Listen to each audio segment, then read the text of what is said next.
How's it going, everybody? It's your boy Demon of Death, and in today's video I'm going to be answering the question, what are my thoughts on Call of Duty Cold War 8 months later after release? Before we get into this video, I just want to let you all know that I do this pros and cons for both multiplayer and for zombies.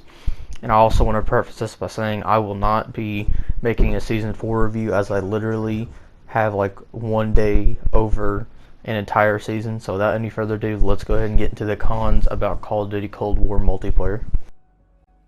Welcome to the cons about Call of Duty Black Ops Cold War multiplayer. My first con, as everyone will know what it is, it's called skill-based matchmaking. Skill-based matchmaking is basically where if you drop a 2.0 KD in your game, then the next game you're going to get matched with players who drop seemingly 2.0 KDs to possibly 3.0 KDs. Most of the time, if you're playing bad, then you're going to get matched with like level 45s to prestige 2s, but if you're playing really good, you're going to get matched with like prestige 4s up to prestige level like 257s. The worst that it's ever gotten to me, I was playing with a prestige level 257, 457, prestige 4, prestige 5, and then a prestige 125 on the enemy team. And my team only had like one prestige master and the rest of us were prestige 3 and 4s. So it obviously shows a massive gap in the play style and how much you play and stuff like that. I'm hoping that they don't put skill-based matchmaking in the new Call of Duty game. It's rumored to be called Call of Duty Vanguard, and it's going to be a World War II game. But with Activision not adding anti-cheat into Verdansk 84, aka Warzone, then I'm not too sure if it's going to be working out that well. But yeah, that's my my first con, is that skill-based matchmaking is not fun. My second con about Call of Duty Cold War multiplayer is that I'm happy that these OG maps are back, but my problem is the more and more OG maps that you bring back, you dilute the specialness of your original maps, and that also shows a massive flaw that the original maps are not good at all. If I just wanted to name a couple of the classic maps that they have brought back, it's Hijacked, Rush, Standoff, Nuketown, and there's one more I'm missing, and it's on screen now. I don't mind them bringing classic maps back, but I recently went into custom games and I looked at how many maps were on Call of Duty Cold War multiplayer, and the number was a staggering low of, guess it, 16. There's only 16 maps in this game. Why would I want to waste my time playing Cold War when it has skill-based matchmaking? Only 16 maps, and Modern Warfare has, I think it was 50. I'll look up the number right now. Here's how many maps Modern Warfare multiplayer has compared to Cold War. It is. So yeah, why would I sit and play this game if half the maps are remakes and stuff like that? My third con is that the lag can ruin the flow of the game at points. If this is not like the most like Cold War thing ever. So at random points you'll be playing the game and just randomly you'll get the Ethernet unplug, in-plug, outplug. And this for me has happened several times. Also, let's go on to another con that I have about this game. It makes your entire console lag for no reason. And here's what I mean by that. So sometimes I'll try to record these clips so I can make a montage, or I can record gameplay for videos like these. And whenever I press the share button, it literally goes. It makes the whole console lag. It's gotten so bad to the point whenever I was trying to do the free trial for Season 2 of this game, my whole console literally almost bricked itself. None of the pictures were appearing on messages that were sent. None of the pictures were appearing on friends. None of the messages were loading quickly. Games took forever to load. So that's another thing. I know this game wasn't as play tested because of the pandemic that we're in, but that's, in my opinion, a load of bollocks that it damn near bricked my console. So yeah, and then let's get into the last con I have about this game. Here are the following maps that I do not like, I despise. I don't think they're fun, mainly because of their positioning, and I also just think they're kind of boring and stuff like that. So here are the maps now. The first map I don't like is called Amsterdam. The next map is Diesel. The third map is The Pines. And the last map I don't like is Cartel. Welcome to the pros of Call of Duty Black Ops Cold War multiplayer. So let's go ahead and get into it. My first pro is that I'm happy Hijack and Rush are now in the multiplayer, and I also forgot Standoff. If you guys don't know what these maps are, Hijacked was a Black Ops 2 map that was brought back into Black Ops 3 called Skyjack, if you remember that. Nice on ya. Rush was this paintball map, and Standoff is one of the most legendary maps of all time. It is Standoff, and there's one more map that goes along with it. Here it is on the screen. And yeah, I'm happy that the classic maps are coming back in the new engine. I genuinely love seeing it, as Black Ops 2 on the Xbox One, at least in my experience, is a complete broken mess. Almost every single game you go into is literally hacked to death and you can't even enjoy it. So yeah, that's my first pro. My second pro is that Capture the Flag and returning game modes are coming back into Cold War. If you guys remember at the start of Call of Duty Black Ops Cold War, there's literally like what was it? There's like 8 game modes. It was like abysmal, but they're starting to bring back game modes and stuff like that. Sticks and Stones, like they brought back party games, you know, Sticks and Stones, gun games, One in the Chamber. I know there's one more I'm missing.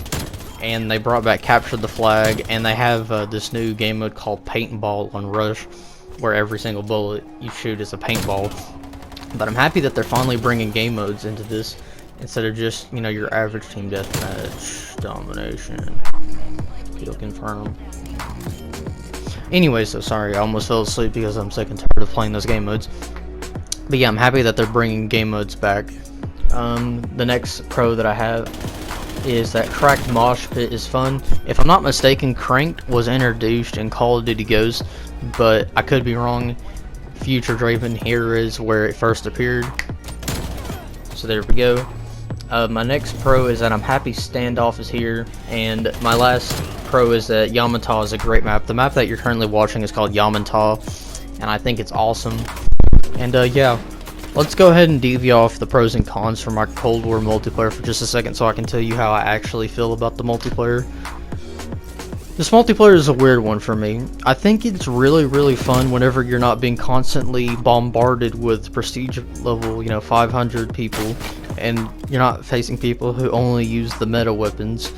But is this game really worth downloading for 100 gigabytes, damn near bricking my console, and a lackluster multiplayer experience only held back by skill-based matchmaking? I don't know. I would say that in a year this game's going to be a lot better, not because we're not going to be seeing as many tryhards on it. I'm saying that just because I think what they're going to be doing with Cold War is what they're doing with Modern Warfare, and they're still updating it, because if you remember last week, Modern Warfare just got a brand new map, and I think that Cold War suffers from the pandemic. You know, they couldn't really playtest the game. Like I said, console damn near got bricked. But yeah, I do think this game will be good in a year. I wish that COD wasn't like 100 gigabytes. I wish it would go back to the 60 gigabyte days, but I understand why. Constant updating.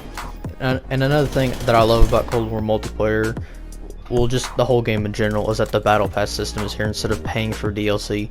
The reason I don't like paid DLC is it's just a waste of time. You pay 15 bucks for 5 maps, 4 multiplayer maps and 1 zombie map, and then as you go into the future and stuff like that, those maps don't get played because not as many of these people have bought the DLC.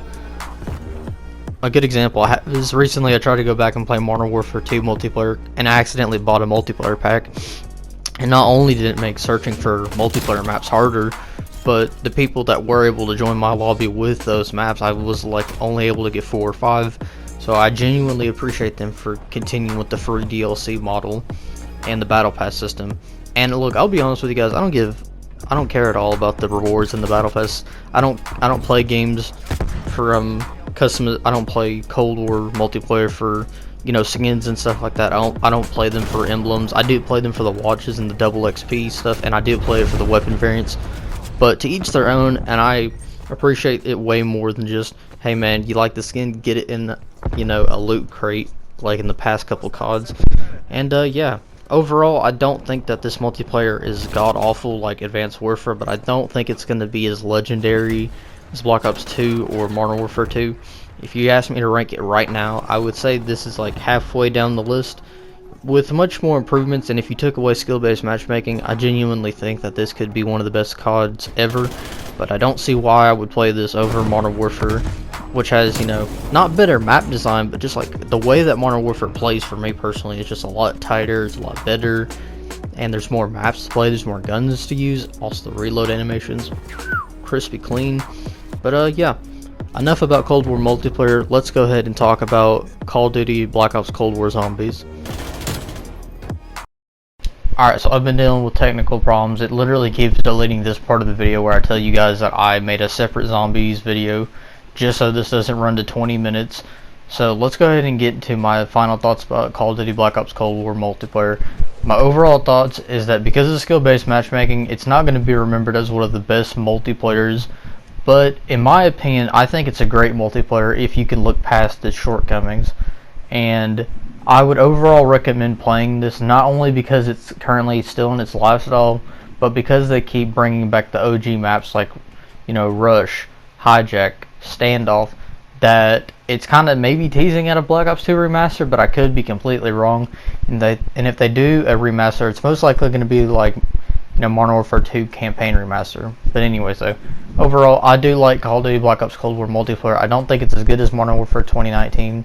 It's not as bad as COD Ghost or Infinite Warfare or Advanced Warfare, but it's not going to be remembered as highly as, you know, Modern Warfare 2 or Black Ops 2. Thank you guys for watching this video. Apologies for the technical issues, and later today, if you're watching this, you will be getting a you know, Black Ops Cold War Zombies review at 6 p.m. Eastern. Yeah, thank you guys for your patience. Next Tuesday, the complete review will be uploaded. So thank you guys for everything. Peace out.